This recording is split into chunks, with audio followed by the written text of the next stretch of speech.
Salut à tous, c'est encore moi, Patrick Duval. Je vous rappelle que sur ma chaîne, je parle de tout ce qu'on peut faire soi-même. Abonnez-vous si vous aimez bricoler, il y aura plein de choses intéressantes. Et maintenant, passons directement au sujet de cette vidéo. Un couteau doit être correctement rangé. L'idéal est de conserver la lame dans un fourreau. C'est qualitatif et pratique. Et pour fabriquer un fourreau de ses propres mains, n'importe quel maître à la maison peut le faire. Aujourd'hui, nous allons parler de la fabrication de fourreaux fiables en plastique et en cuir. Nous avons besoin de un tuyau en plastique ou en PVC, du cuir, un brûleur à gaz ou un sèche-cheveux de chantier, de la colle et du fil avec une aiguille. Façonner la forme du fourreau. Commencez à chauffer le tuyau. Il est préférable d'utiliser un tuyau en PVC et un sèche-cheveux de chantier, afin d'obtenir un meilleur résultat, mais seulement à des étapes intermédiaires. En d'autres termes, il sera possible de se passer de cuir. L'étui en PVC aura un aspect décent si l'on y apporte le soin nécessaire.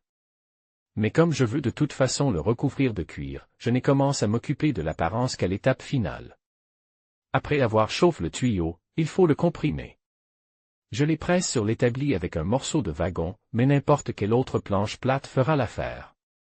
En continuant à chauffer le tuyau, nous introduisons un couteau à l'intérieur, enveloppe d'un film de protection bien sûr, et nous formons la forme du caisson immédiatement sur le couteau. Et nous coupons l'excédent. Lorsque la forme du fourreau est prête, je le déplie pour coller l'intérieur avec le dos du cuir. Le cuir n'est pas cher, car je n'ai besoin que de son côte souple. Il protégera le couteau des rayures inutiles. Une fois la colle sèche, j'éroule le fourreau vers l'arrière et j'essoude les coutures, en les chauffant plus fort et en les serrant avec des pinces. Les rajats grossiers doivent être coupés régulièrement. Et vous pouvez essayer le couteau sans le film protecteur.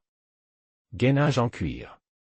En général, si vous travaillez avec plus de soin, vous pouvez vous arrêter ici. Mais à l'origine, je voulais un étui en cuir. J'ai donc pris un cuir de meilleure qualité, je les colle sur le dessus et les côtes du fourreau et je les cousu au point scellé dans le bas. J'écoupe l'excédent et le tour est joue. Un fourreau fiable est prêt. Le couteau tient bien dans le fourreau, il ne tombe pas, mais il n'est pas trop serré. Le couteau est maintenant très pratique à ranger et à transporter. Notez que je n'ai pas prévu l'étui pour être porte à la ceinture. N'oubliez donc pas le passant de ceinture si vous en avez besoin.